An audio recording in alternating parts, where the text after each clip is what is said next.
दोस्तों, आज की कहानी है 40 साल बाद भाभी से मिलने की खुशी। कहानी पसंद आए तो वीडियो को लाइक और सब्सक्राइब जरूर करना। अपने विवाह के बाद किसी रिश्तेदार के विवाह समारोह में मेरा जाना हुआ। वहां जाकर मैंने देखा कि तमाम रिश्तेदारों के साथ साथ मेरी चचेरी भाभी भी आई हुई थी। उनसे मेरा 40 वर्षों बाद मिलना हुआ था। रात को भोजन के बाद मैं भाभी के पास बैठी उनसे बातें कर रही थी। उन्होंने बताया कि चाचा की मृत्यु के बाद ही वे ससुराल छोड़कर अपने इकलौते बेटे व बहू के साथ अपने मायके लखनऊ जाकर बस गई थी। मैं बहुत ध्यान से उनकी बातें सुन रही थी और साथ ही साथ विस्तार से जानने की जिज्ञासा भी प्रकट कर रही थी। उन्होंने आगे बताया कि उनका भाई किशन भी लखनऊ में अपने पैतृक मकान में परिवार सहित रहकर पुश्तैनी व्यवसाय संभाल रहा था। इतना सुनने के बाद मेरे लिए आगे कुछ और जानने की जिज्ञासा का कोई औचित्य नहीं था, क्योंकि वे मेरे और किशन के रिश्ते से अनभिज्ञ नहीं थी। मेरी आंखों के सामने एक धुंधला सा चेहरा तैर गया, जो वक्त के बहाव में धूमिल होते होते मिट सा गया था। मैं नहीं चाहती थी कि मेरे मन में जो चल रहा है उसको मेरे चचेरे के भाव से भाभी पढ़ ले।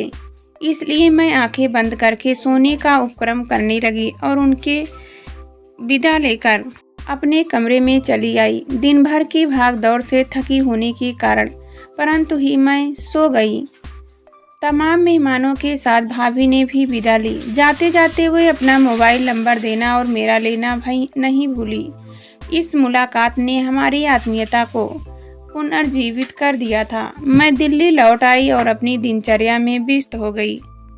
मुझे आए हुए 20 दिन बीते कि एक दिन मेरा मन भाभी से बात करने को हुआ, लेकिन यह सोचकर टाल दिया कि कहीं किशन भी आसपास न बैठा हो। मैं बुझी हुई आग को दोबारा सुलगाना नहीं चाहती थी, लेकिन फिर भी परोक्ष रूप से उनसे संपर्क करने की इच्छा का ही तो परिणाम था कि मैं उनसे बात करना चाह रही थी।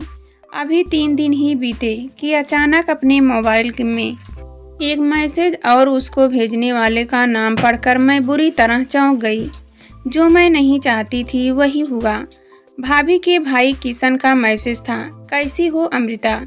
मैसेज पढ़ते हुए मैंने अपने चारों ओर ऐसे देखा जैसे मैं कोई चोरी कर रही हूँ। मेरे मन में अजीब सी हलचल होने लगी। पलक झपकते ही मैं समझ गई कि किशन ने भाभी से ही मेरा मोबाइल नंबर लिया होगा।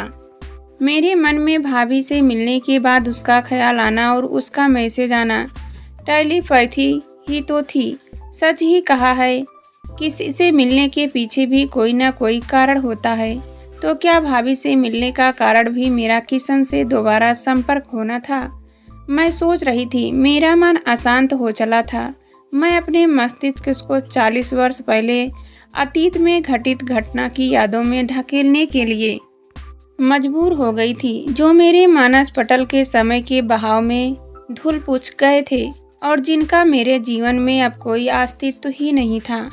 अतीत के पन्ने एक एक करके मेरी आंखों के सामने घुलने लगे। मेरी भाभी अपनी माँ और भाई के साथ मथुरा में हमारे घर आई थी। तब मेरी उम्र 21-22 वर्ष की रही होगी। भाभी के आग्रह पर जहाँ जहाँ वे घूमने गए मैं भी उनके साथ गई। साथ साथ घूमते हुए भाभी के भाई की गहरी निगाहों की कब मैं शिकार हो गई, मुझे पता ही नहीं चला। उसकी मंद मंद मुस्कान और बोलती हुई बड़ी बड़ी भूरी आंखों ने मुझे मोह प्रेम निमंत्रण देने में जरा भी संकोच नहीं किया, जिसको स्वीकार करने से मैं अपने आप को रोक नहीं पाई। वह बहुत कम बोलता था, लेकिन उनकी आंखों की भाषा से कुछ भी कहा नहीं रहता था। किसी ने ठीक ही कहा है, खामोशियों की भी जंबा होती है। परिवार वालों से हटकर जब भी मौका मिलता था वह मेरा हाथ पकड़ लेता था और मैंने भी कभी हाथ छुड़ाने का प्रयास ही नहीं किया था। हम दोनों मंत्र मुग्ध से एक दूसरे का साथ पाने के लिए आतुर रहते थे। और वह होली का दिन कैसे भूल सकती हूँ। वह सब यंत्र चलित हम एक दूसरे के पीछे भागते रहते थे। 20 दिनों के साथ के बाद अंत में बिछुड़ने का दिन आ गया। भाभी मुझसे खिंची खिंची ही रही।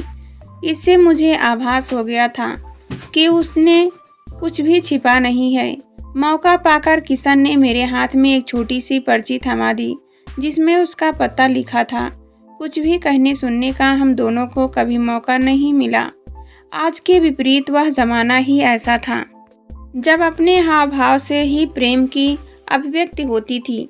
उसे शब्दों का जामा पहनने में इतना विलंब हो जाता था कि समय के बहाव में परिस्थितियां ही बदल जाती थी। मुझे याद है उसके जाने के बाद अगले दिन अपनी सहेली से लिपटकर मैं कितना रोई थी। किशन से लगभग 3 महीने तक पत्र व्यवहार हुआ, फिर अचानक उसका पत्र आना बंद हो गया। मैंने पत्र लिखकर कारण पूछा लेकिन कोई जवाब नहीं आया। समय बीतता गया और किशन के साथ बिताए गए दिनों की यादें समय की परतों के नीचे दबती चली गई और आज अचानक इतने वर्षों बाद उसका यह अप्रत्याशित मैसेज। मुझे कुछ समझ नहीं आ रहा था कि मैं क्या करूं। अपने पति की मृत्यु के बाद से जीवन अकेलेपन और खालीपन के एहसास के नीचे दबकर दम तोड़ रहा था और एक बोझ सा बन गया था। लेकिन जीना तो न था।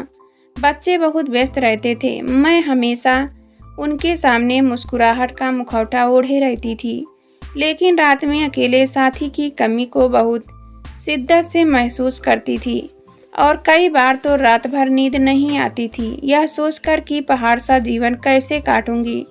वर्तमान परिस्थितियां देखते हुए मेरा मन किशन से बात करने के लिए व्याकुल हो गया। कुछ देर के आत्ममंथन के बाद हमारे जमाने की विपरीत जब पति के अतिरिक्त किसी भी पुरुष से आत्मीयता का संबंध रखना पाप समझा जाता था। इस जमाने की बदली हुई सोच, नई टेक्नोलॉजी द्वारा उपलब्ध संपर्क साधन के कारण और पहले प्यार की अनुभूति की पुनरावृत्ति की मिठास को पाने के लोभ ने आग में घी डालने का कार्य किया और मेरा मन की सीमा रेखा को तोड़ने के लिए मजबूर हो गया। मैंने अपने मन को यह कहकर समझाया, देखिए आगे आगे होता है क्या। और मैंने जवाब दिया, ठीक हूँ, तुम बताओ। वह जैसे मेरे जवाब का इंतजार ही कर रहा था।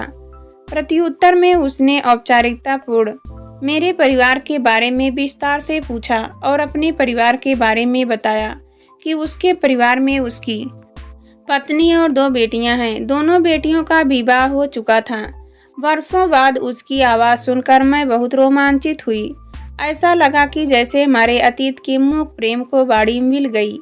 वार्तालाप में साथ साथ बिताए गए हुए दिन जो धरातल में कहीं समा गए थे, पुनर्जीवित हो गए। बहुत सारी घटनाएं किशन की याद दिलाई जो मैं भूल चुकी थी।